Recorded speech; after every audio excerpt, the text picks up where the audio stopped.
Nakauwi na rin ako galing sa bayan mga idol. So ito na, nakabili na ako ng makakain ni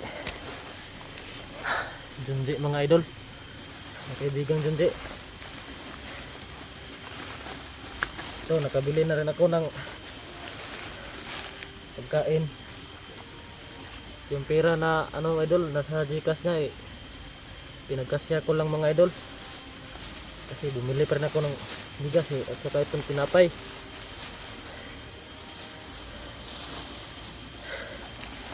Saka ito mga idol, bumili na rin ako para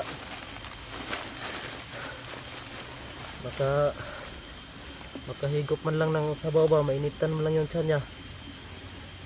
Saka may pera may gamot din mga idol dito. Nakabili ako ng gamot doon sa bayan. Yung pera na nakuha ko sa Gcash niya, yun lang tinipid ko mga idol. Saka bumili rin ako ng bigas mga idol sa mga anak niya. Kabili ako ng 5 kilo.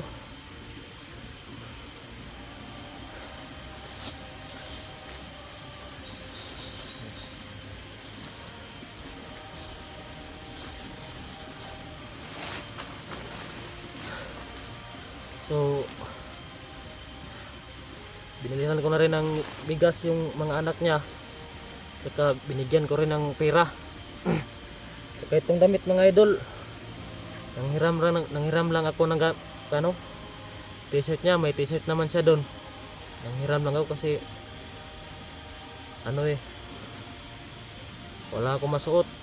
Hindi naman pwede mga idol magsuot ako ng itim, kasi baka mapagkamalan akong bandido doon ba.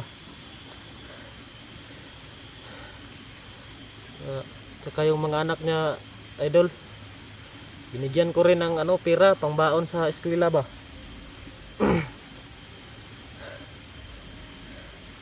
At saka salamat nga pala idol sa tumutulong sa kanya mga idol Ito, nabili ko na. Saka yung chinilas idol, wala na yung chinilas ko Nakapaan na nga lang ako umakyat dito. Ito na nga yung mga idol.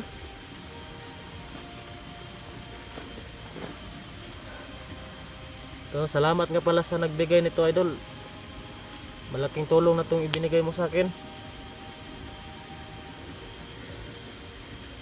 Magamit na rin ako dito mga idol. Okay na to mga idol.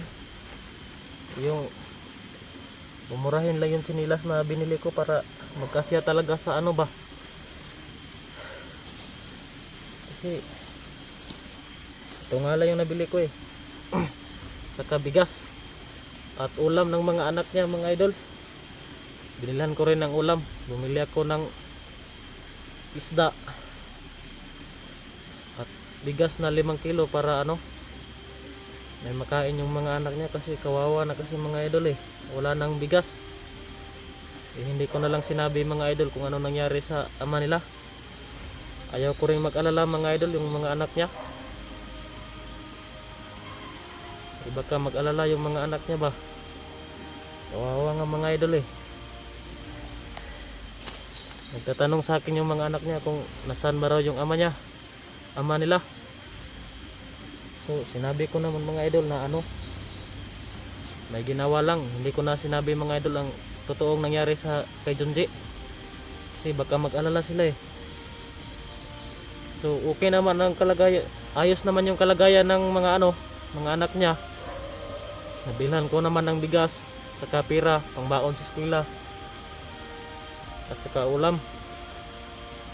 At ito mga idol, bumili na rin ako nito para makakain mo lang sa kaunti, kasi wala talaga So sa nagbigay nito, salamat talaga mga idol. Saka itong t-shirt na damit ko, nanghiram lang ako sa kay Junji para may suot ako ba. Saka nagdala na rin ako ng t-shirt mga idol. May t-shirt naman siya doon. Nagdala ako para makapalit man lang ng damit. So medyo malayo-layo pa yung lalakbayin ko mga idol, no.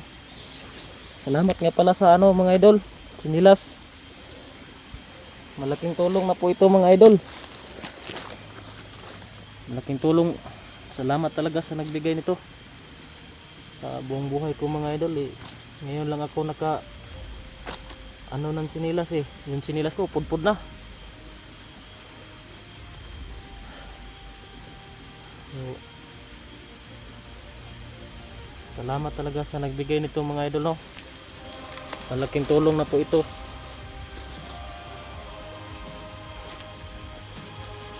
So, tuloy muna ako mga idol kasi ano na hapon na. Pagkagabihin ako wala pang kain yun. Hindi pa siya kumakain ba.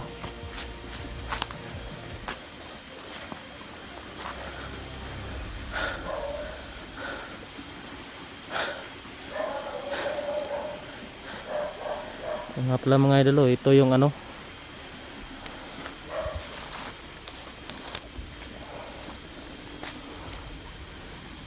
saka ano mga idol, yung mga kasama niya, si Jigo at saka si Dax, hindi ko na nakontak mga idol kasi nagmamadali ako baka may makapansin sa akin, baka may nakasunod, kaya hindi na talaga ako nakakontak sa kanila. Kaya lang mga idol, kasi kapag ano makapabor ko dire kasi matawagan rin ako to sila. Nanginahanglan kong tabang yun kay dili man ko nako makaya ni mga idol, ako lang ang mag-isa ba. Hindi ko makaya ako lang mag-isa mga idol, pababa sa ano bayan, baka may makasunod. Alam mo naman alerto na ngayon si ano, alam nyo naman na alerto na ngayon si Supremo. Galit na nga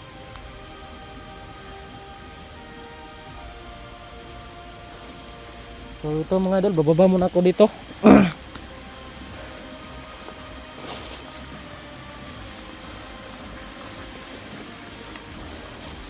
Hanapin ko pa muna yung damit ko dito mga idol. Dito ko lang yung iniwan Kailangan kong hanapin yung mga idol.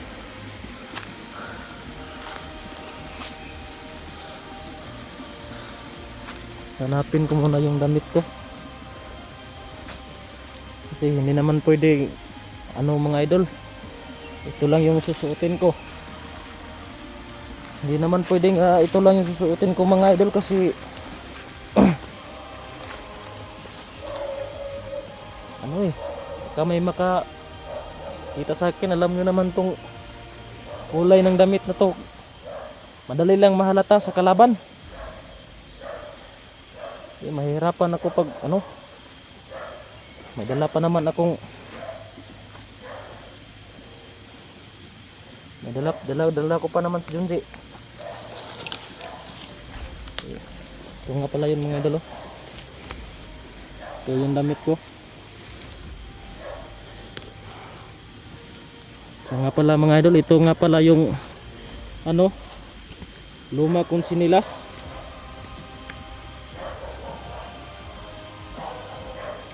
Ayan mga idol, sira na. Sisira na mga idol. Wala na to, tapo na to.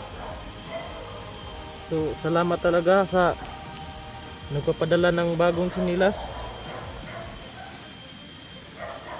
Maganda po ito mga idol, komportable po ako dito sa paglalakad ba. Hindi katulad nito. Ay, tapo na to. So mga idol, magpapalit lang muna ako ng damit dito saglit para ano, hindi ako masyadong mahalata ng mga kalaban ba.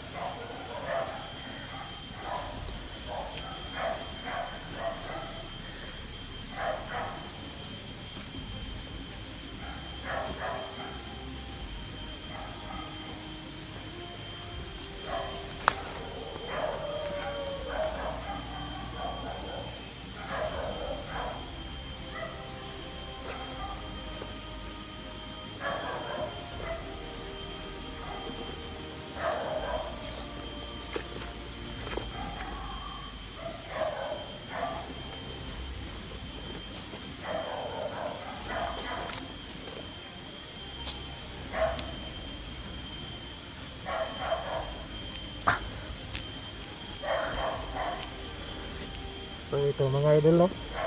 Balik bandido na naman. Alam niyo, sa totoo lang mga idol, talagang sawang-sawa na talaga ako sa buhay na to eh. Kailangan ko na talagang, gusto ko na talagang magbagong buhay mga idol. Totoo lang mga idol, may malaki pa yung pangarap ko eh. Gusto ko pang makita yung kapatid ko. Gusto kong matulungan siya mga idol na makapagbagong buhay naman.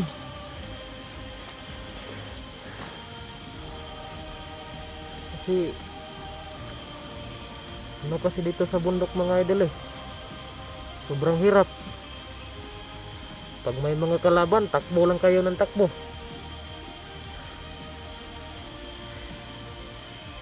Talagang walang mapapala dito mga idol. Hindi ko na kaya talaga itong nangyayari sa akin ngayon. Sobrang hirap. Minsan walang kain, minsan walang tulog. Uyat sa kagutom mga idol, dinanas ko dito. Kaya nasabi ko sa sarili ko mga idol na kapag nagawa kong mailigtas si Junji, talagang magbabagong buhay na talaga ako mga idol.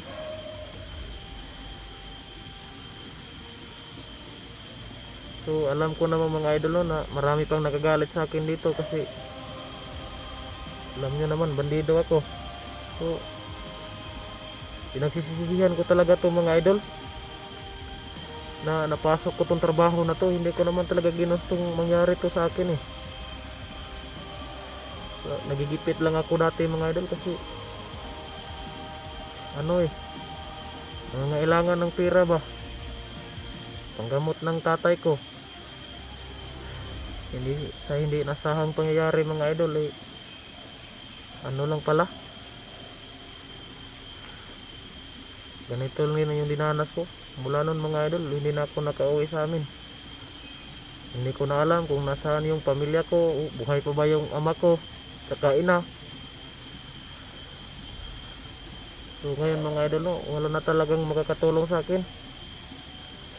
Kapag nalutas tong problema na to, siguro sana naman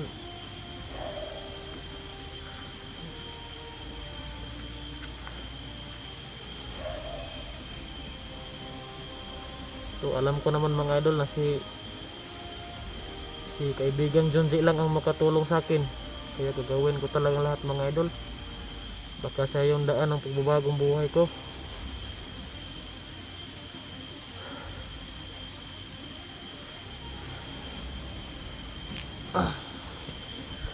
Sawa na talaga ako dito sa buhay na to mga idol. Talagang hindi ko na kayang ganito.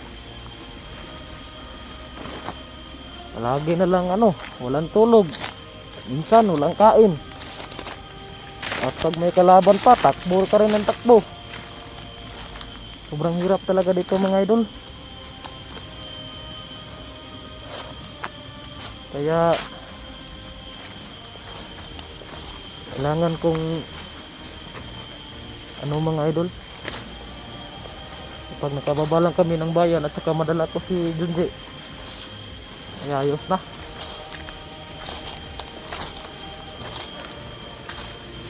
Talagang hindi na ako babalik sa buhay na to mga idol.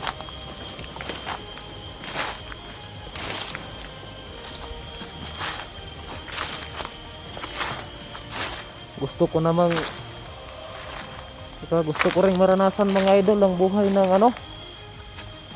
gusto ko ng buhay na mapayapa. Ayaw ko na sa ganitong buhay mga idol.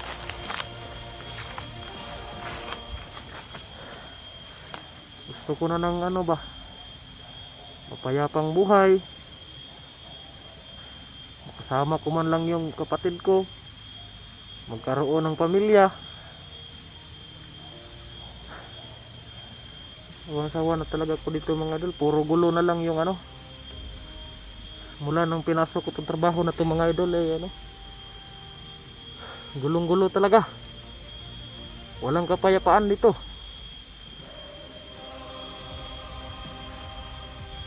Barilan doon, patayan doon,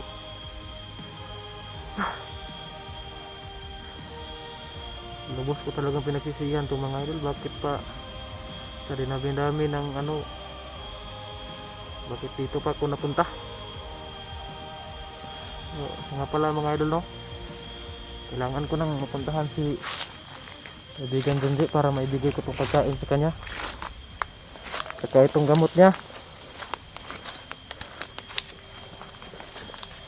para makainom na yun, para gumagaling na yung sugat niya. Kapag medyo maayos na, bababa na kami ng bayan.